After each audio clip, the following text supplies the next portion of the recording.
ఓం శ్రీ వారాహి దేవతాభ్యో నమః. అందరికీ నమస్కారం అండి. ఈరోజు మన ఛానల్లో ఈ 2026 సంవత్సరంలో వారాహిదేవి నవరాత్రుల్లో చివరి రోజు అమ్మవారికి ఉద్వాసన ఎలా చేయాలో, అలాగే ఏ రోజు ఏ సమయంలో ఉద్వాసన చేయాలో, చివరి రోజున చేయవలసిన పూజ ఏమిటో, ఏ మంత్రం చదవాలో ఈ రోజున మనం ఈ వీడియో ద్వారా పూర్తి వివరాలు తెలుసుకుందాం.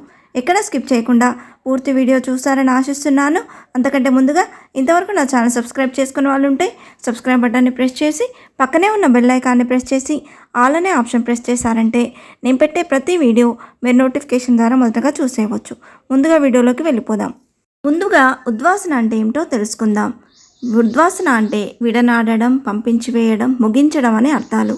నవరాత్రి పూజ ముగిసిన తర్వాత విగ్రహంలో కానీ కలశంలో కానీ మనం ఆవాహన చేసిన దేవతలను తిరిగి వారి స్వస్థానానికి వేదోక్తంగా పంపించి వేసే ప్రక్రియనే ఉద్వాసన అంటారు.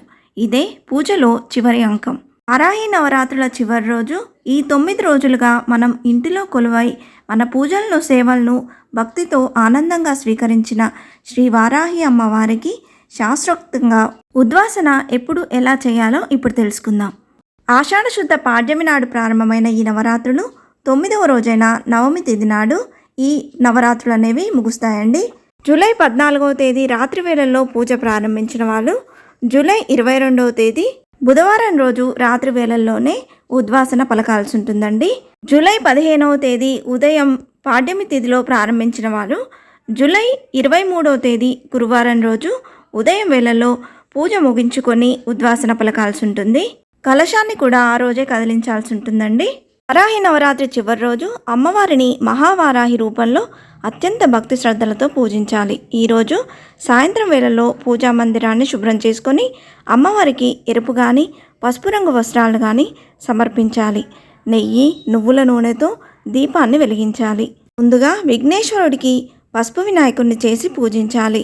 అమ్మవారి పటాన్ని కానీ విగ్రహాన్ని కానీ ఉంచి పూలు, పసుపు, కుంకుమలతో అలంకరించాలి. అమ్మవారికి ఇష్టమైన పానకాన్ని, పండ్లు, దద్దోజనం, తీపి పదార్థాలను నైవేద్యంగా సమర్పించాలి. అమ్మవారికి షోడశోపచార పూజ చేసి హారతి ఇవ్వాలి. అనంతరం చేతిలో కొద్దిగా అక్షింతలు, పూలు తీసుకొని ఇలా ప్రార్థించాలి. అమ్మా, ఈ 9 రోజులు మా ఇంట్లో కొలువై మా పూజలను స్వీకరించినందుకు నీకు శతకోటి వందనాలు. మాపై నీ అనుగ్రహం ఎల్లప్పుడూ ఉండేలా ఆశీర్వదించు తల్లి. వచ్చే సంవత్సరం కూడా ఇదే విధంగా మా ఇంటికి విచ్చేయాలని ప్రార్థించాలి. తదుపరి అమ్మవారి పీఠాన్ని కానీ ఫోటో పెట్టుకున్నవారు ఫోటోను కానీ 3 సార్లు కదిలించాలి. చేతిలో అక్షతలు పట్టుకొని స్క్రీన్పై చూపిస్తున్న ఈ ఉద్వాసన మంత్రాన్ని తప్పక చదవాలి.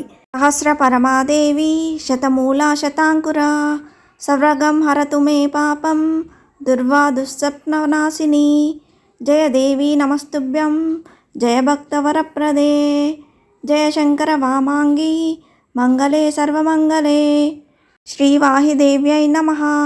యథాస్థానం ఉద్వాసయామి పునరాగమనాయ చ పునరాగమనాయ చ పునరాగమనాయ చ అనే మంత్రాన్ని పఠించి చేతిలో ఉన్న అక్షింతలను తలపై చల్లుకోవాలి. కలశస్థాపన చేసినట్లయితే కలశాన్ని కదిలించి కలశంలో ఉన్న నీటిని ఇంటిపై, కుటుంబ సభ్యులపై చల్లుకొని మిగిలిన నీటిని తులసి కోటలో కానీ మొక్కలకు కానీ పోయాలి. కలశం కింద ఉంచిన బియ్యాన్ని మరుసటి రోజుకి పాయసం చేసుకొని ప్రసాదంగా స్వీకరించాలి. మన ఇంటికి వచ్చిన అతిథులకు మనము చీర, సార పెట్టి పంపిస్తాం కదా, అలాగే 9 రోజులు పూజలు అందుకున్న అమ్మవారికి మన శక్తి కొలది చీరను కానీ, జాకెట్ ముక్కను కానీ, గాజులు, పసుపు, కుంకుమతో సాగనంపాలి. అమ్మవారికి పెట్టిన ఈ చీరను మరుసటి రోజుకి మనం కట్టుకోవచ్చు. లేదంటే ఎవరైనా ముత్తైదులను పిలిచి వారికైనా సమర్పించవచ్చు. చివరగా అమ్మవారికి మరొకసారి హారతిచ్చి కుటుంబ సభ్యులందరూ నమస్కరించి ప్రసాదాన్ని స్వీకరించాలి. ఇలా భక్తి శ్రద్ధలతో ఉద్వాసన చేస్తే అమ్మవారి అనుగ్రహం ఎల్లప్పుడూ మన కుటుంబంపై ఉంటుంది. ఇంతే ఫ్రెండ్స్, ఈ వీడియో మీకు నచ్చిందని ఆశిస్తున్నాను.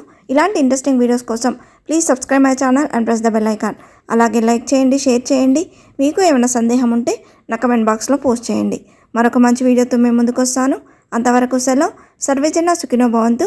స్వస్తి.